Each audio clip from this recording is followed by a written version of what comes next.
ഇനി കാണാൻ പോകുന്നത് തലയുടെ ഇന്റർനാഷണൽ വിളയാട്ടം തന്നെ.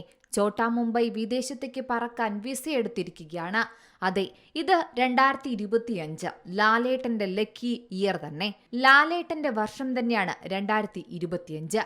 റിലീസുകളെല്ലാം സൂപ്പർ ഹിറ്റുകൾ. മാത്രമല്ല, റീ റിലീസിലും മോഹൻലാൽ തന്നെ രാജാവ്. റീ റിലീസിൽ മോഹൻലാൽ സിനിമകൾ തിയേറ്ററുകളിൽ ഓളമുണ്ടാക്കുന്നു എന്നതിന്റെ ഏറ്റവും അവസാനത്തെ ഉദാഹരണം തന്നെയാണ് ഛോട്ടാ മുംബൈ. മോഹൻലാൽ അൻവർ റഷീദ് ടീമിന്റെ സൂപ്പർ ഹിറ്റ് ചിത്രം ഛോട്ടാ മുംബൈ റീ റിലീസ് ചെയ്ത് എത്തിയതോടെ ആരാധകർ ഇരുകൈയും നീട്ടി സ്വീകരിക്കുന്ന കാഴ്ചയാണ് നാം കാണുന്നത്. 4K ഡോൾബി അറ്റ്മോസ് സാങ്കേതിക മികവോടെ റീ റിലീസ് ചെയ്ത സിനിമയ്ക്ക് മികച്ച വരവേൽപ്പാണ് മലയാളികൾ നൽകുന്നത്. റിലീസ് ചെയ്ത് ഒരാഴ്ച പിന്നിടുമ്പോഴും പല തിയേറ്ററുകളിലും സിനിമ ഹൗസ്ഫുള്ളായി തുടരുകയാണ്. ഇപ്പോഴിതാ സിനിമ വിദേശത്തേക്ക് പറക്കാൻ ഒരുങ്ങുകയാണ്. UK, യൂറോപ്പ് തുടങ്ങി വിദേശത്തും പ്രദർശനത്തിന് എത്തുകയാണ് ഛോട്ടാ മുംബൈ.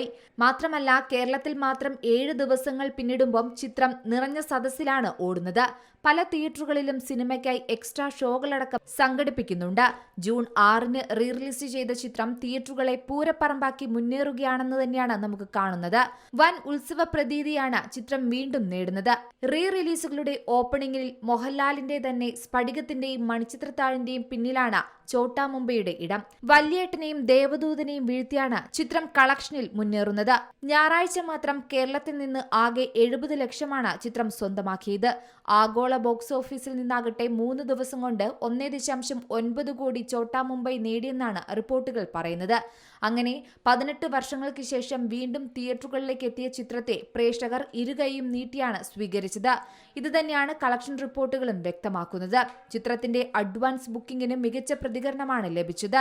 പ്രധാന സെന്ററുകളിലെ ശ്രദ്ധേയമായ സ്ക്രീനുകളിൽ ബുക്കിംഗ് ആരംഭിച്ച് ഏറെ വൈകാതെ തന്നെ ഫാസ്റ്റ് ഫില്ലിംഗ് ആണെന്ന സ്റ്റാറ്റസുകളും വന്നിരുന്നു. മോഹൻലാലിനെ നായകനാക്കി അൻവർ റഷീദ് ഒരുക്കിയ ഈ ചിത്രം വളരെ പ്രശസ്തിയാണ് ഇപ്പോഴും നേടുന്നത്. എന്നാൽ ഛോട്ടാ മുംബൈയിലെ സീനുകൾക്കും തമാശകൾക്കും ഗാനങ്ങൾക്കുമെല്ലാം ഇന്നും ആരാധകർ ഏറെയാണ്. കൊച്ചിക്കാരെയും പാപ്പാഞ്ഞിയും ആഘോഷിച്ച ചിത്രത്തിന് തിരക്കഥ ബെന്നി PM നായരമ്പലമാണ് രചിച്ചത്. മോഹൻലാൽ മാത്രമല്ല, ചിത്രത്തിലെ ഒട്ടുമിക്ക കഥാപാത്രങ്ങളെയും പ്രേക്ഷകർ ഇന്നും ആഘോഷമാക്കുന്നുണ്ട്. ചിത്രം ബോക്സ് ഓഫീസിൽ നിന്ന് ഇതുവരെ 2 കോടിക്ക് മുകളിലാണ് നേടിയിരിക്കുന്നത്. ചിത്രത്തിന് ലഭിക്കുന്ന സ്വീകാര്യത കണക്കിലെടുക്കുമ്പോൾ മലയാളത്തിൽ റീ റിലീസ് റെക്കോർഡുകളിൽ ഛോട്ടാ മുംബൈയും ഇടം പിടിക്കുമെന്നാണ് ഉറപ്പ്. ജനപ്രീതി കണക്കിലെടുത്ത സിനിമയുടെ ഷോകളും സ്ക്രീനുകളും ഇനിയും ഉയരാനും സാധ്യതയുണ്ട്. Entertainment desk, Zee Malayalam news. ഏറ്റവും പുതിയ വാർത്തകളും വിശേഷങ്ങളും വിരൽ തുമ്പിലറിയാൻ സീ മലയാളം ന്യൂസ് എല്ലാ ഡിജിറ്റൽ പ്ലാറ്റ്ഫോമുകളിലും ലഭ്യം.